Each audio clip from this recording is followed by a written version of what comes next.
¿Cómo están, chicos? A continuación vamos a empezar a resolver el ejercicio o los ejercicios que tenían de dudas.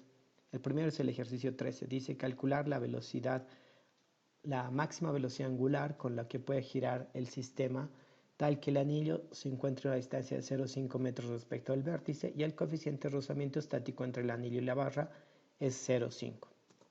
Esta es la figura. Esta parte de aquí es el anillo. Esto empieza a girar. Y lo primero que tenemos que hacer es dibujar o hacer nuestro diagrama de cuerpo libre.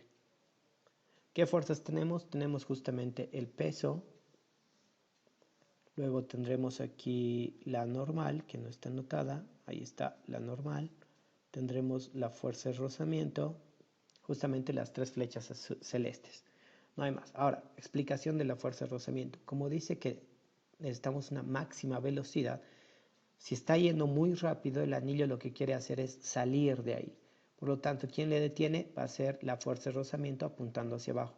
Si nos dijera mínima velocidad, lo que pasa es que el anillo quiere bajar y la fuerza de rozamiento va a evitar. Recuerden que la fuerza de rozamiento va a evitar el movimiento en esta situación. Segunda cosa que tenemos que tomar en cuenta es ver qué tipo de circunferencia es. Si nosotros nos fijamos, el anillo está aquí y lo que queremos es que va a empezar a girar en una circunferencia horizontal. Por lo tanto, vamos a tener nuestros ejes radial, en este caso eje horizontal, y el vertical va a ser el eje tangencial. Si nosotros nos fijamos, al peso no es necesario descomponerlo, la normal y la fuerza de rozamiento sí tenemos que descomponerla. Y empezamos la descomposición. Para la fuerza de rozamiento hacemos una horizontal y una vertical, fuerza de rozamiento en el eje radial, fuerza de rozamiento en el eje tangencial. Por el otro lado tendremos normal tangencial y normal radial. Lo primero que vamos a hacer es ver dónde aparece el ángulo de 53 grados. Para la fuerza de rozamiento aparece aquí. Si ustedes ven, estas dos líneas son paralelas entre sí.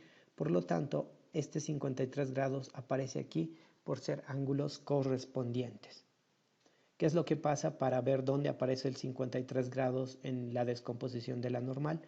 Lo que vamos a hacer es utilizar el teorema de las perpendiculares que dice si dos líneas, en este caso esta azul y esta vertical, forman un ángulo, en este caso 53 grados, sus perpendiculares formarán el mismo ángulo. Perpendicular a la fuerza de rozamiento, la normal.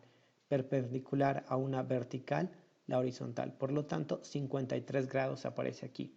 Recuerden que tienen que estar claros con la forma de cómo se trasladan los ángulos para poder hacer la descomposición de forma adecuada.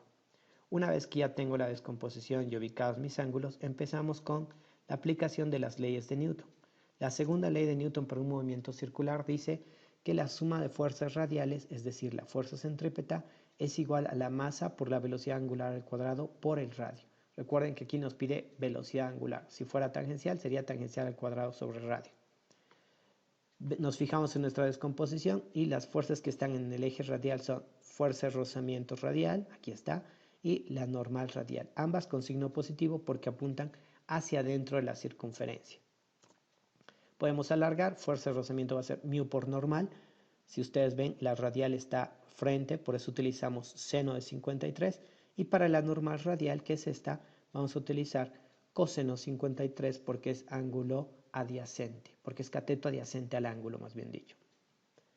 Planteamos ahora qué es lo que pasa en el otro eje. En el eje tangencial o en el eje Y no se mueve el anillo, por lo tanto nuestra suma de fuerzas va a ser igual a 0.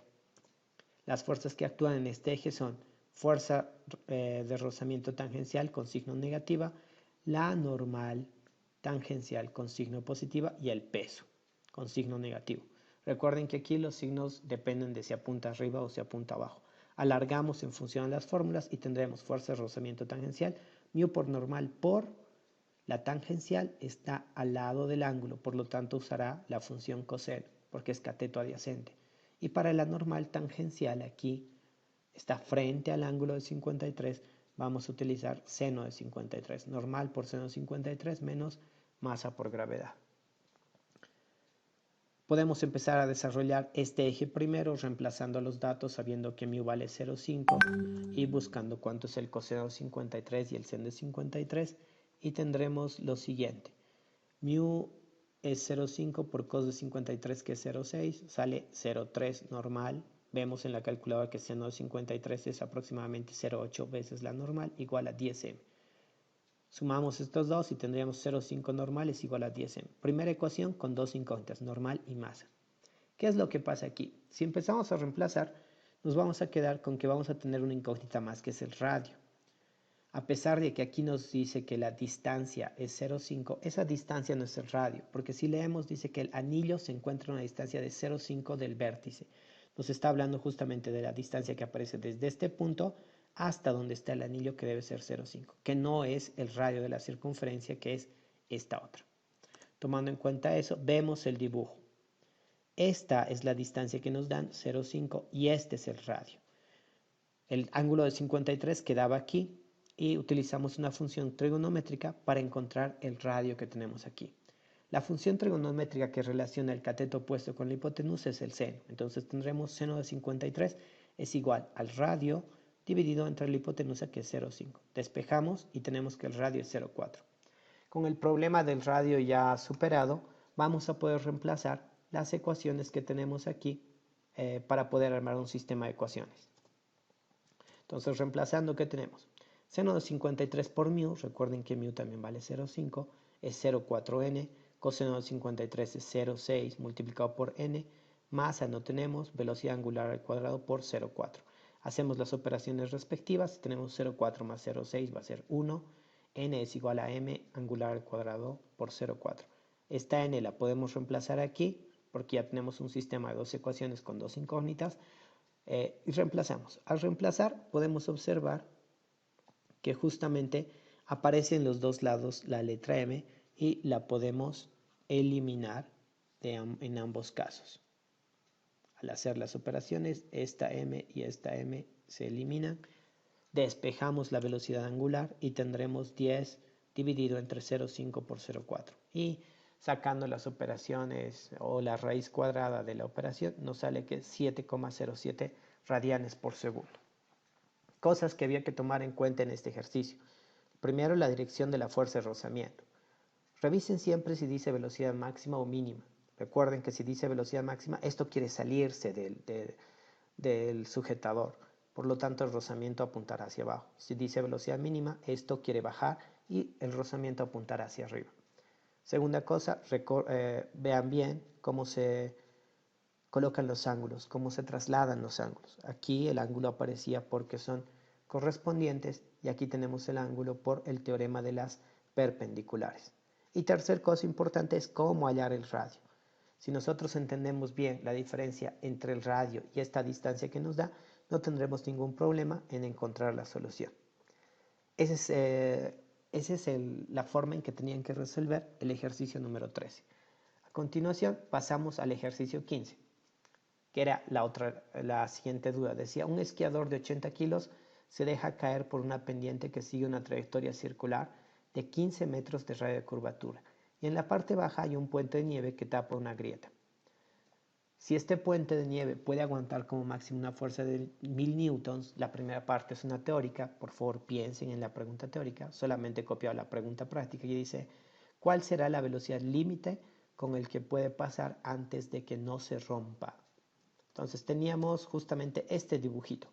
Lo que pasa es que este esquiador está viniendo desde aquí arriba y empieza a bajar. Esta es una parte circular. Entonces, como es parte circular y como estamos hablando de dinámica, lo primero que hay que hacer es nuestro diagrama de cuerpo libre. Las fuerzas que actúan sobre la persona mientras va bajando por el puentecito son la normal y el peso. Recuerden que está en una forma circular, entonces nos fijamos qué tipo de circunferencia va a ser. Va a ser una circunferencia vertical. Tomando en cuenta eso, nuestros ejes o el eje radial y tangencial será hacia aquí el eje radial, una vertical apuntando arriba, y hacia este lado puede ser el eje tangencial. ¿Qué más? Es importante entender esta parte. Nos dice, la pista puede aguantar 1000 newtons máximo. Recuerden que la normal es la fuerza que hace la superficie de apoyo sobre un objeto que está apoyado en ella y por acción-reacción también ese objeto le hace la misma fuerza, en este caso al puente. Lo que nos está diciendo es que este 1000 newtons es el dato de la normal. Y en función a eso nosotros queremos ver qué velocidad máxima podemos tener. Estamos en un movimiento circular, por lo tanto tenemos que la sumatoria de fuerzas en el eje radial es igual a la masa por velocidad al cuadrado sobre el radio. En este caso utilizamos velocidad tangencial porque nos dice solamente velocidad, así que suponemos que es la velocidad tangencial. ¿Qué fuerzas actúan en el eje radial? La normal y el peso. Normal con signo positivo porque apunta dentro del círculo y el peso con signo negativo porque apunta afuera. Nuevamente les recuerdo que este 1000 es dato justamente la normal, lo que nos va a devolver el puente y lo que aguanta como máximo. Tomando en cuenta eso, reemplazamos la normal, va a ser 1000 menos el peso 80 por 9,8. Para este ejercicio había que usar 9,8, si usan 10 el resultado variará un poco. Igual a la masa, que es 80 por la velocidad al cuadrado sobre el radio.